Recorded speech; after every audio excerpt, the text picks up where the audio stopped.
We've been one of the innovators in terms of creating new ad formats for digital and specifically mobile. Over 80% of the people that use Twitter are on mobile phones, and we're a service that was born entirely mobile as well. So we started with SMS. Adam Bain and the team figured out an entirely new ad format. We've been working with our partners and our advertising partners to continue to figure out how to speak in this new world and to speak in a way that is really relevant to the audience. It continues to deliver return on investment. So we're busy right now making sure that we're really investing in better technology so that advertisers are spending less time on the system and more time focused on their campaigns and their customers and attracting their customers in new ways. In terms of the service itself, we continue to see growth, and something that we reported on our last earnings call. We're seeing inflection points in our usage, and this is a really strong marker. We've been around for 10 years as a service. We've been at the forefront of not just mobile advertising, but also just how people understand what's happening in the world, how people interact with the world from their phones. And we were one of the first.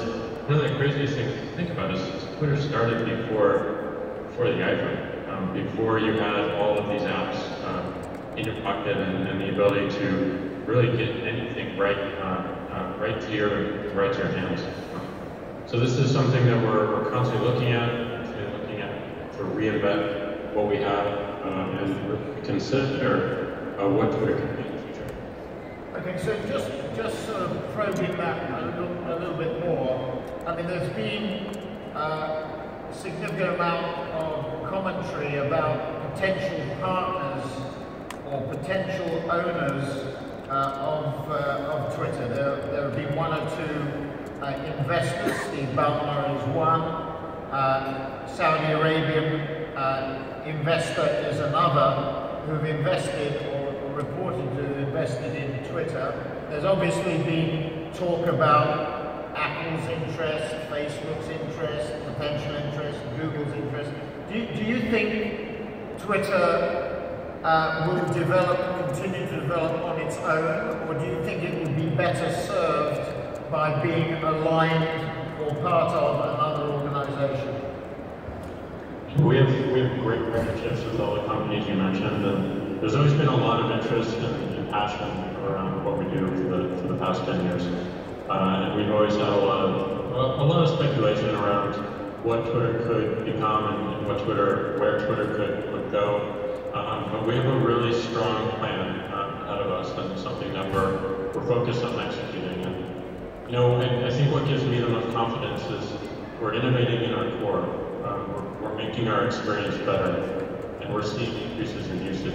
And at the same time, we're bringing entirely new experiences to bear, such as what we're launching tonight with the NFL.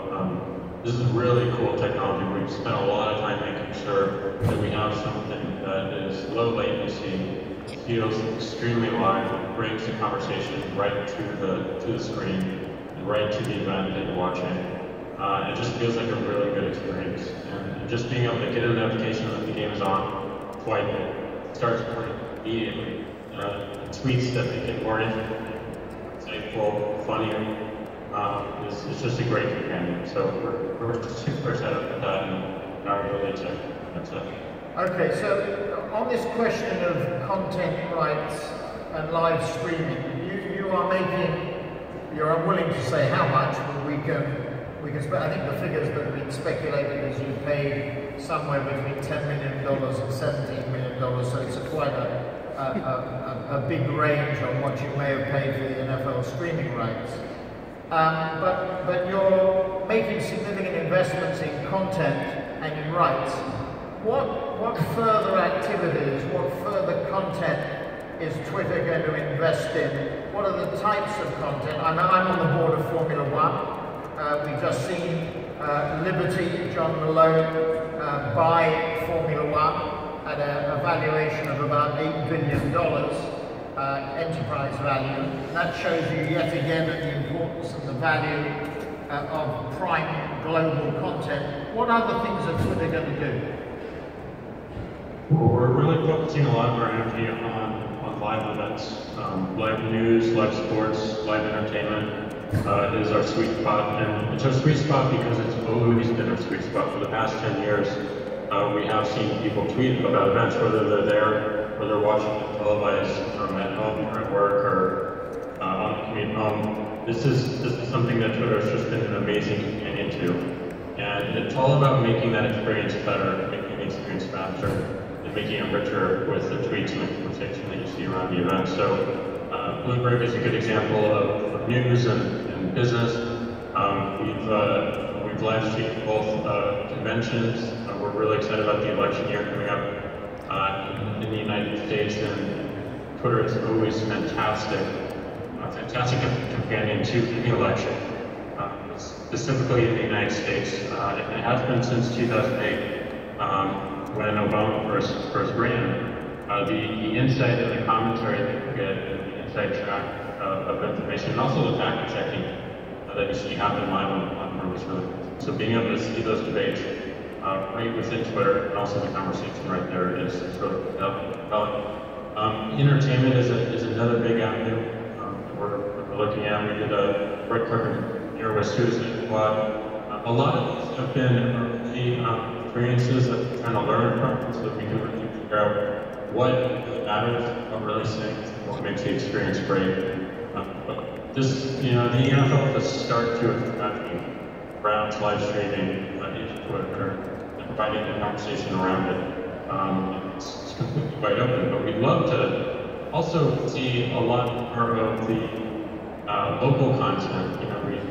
We're really excited to have a lot of the college game. Well, I think we can bring a lot of strength to that. We have a lot of sports fans on the platform, and we want to make sure that we constantly bring opportunities to see what they're live.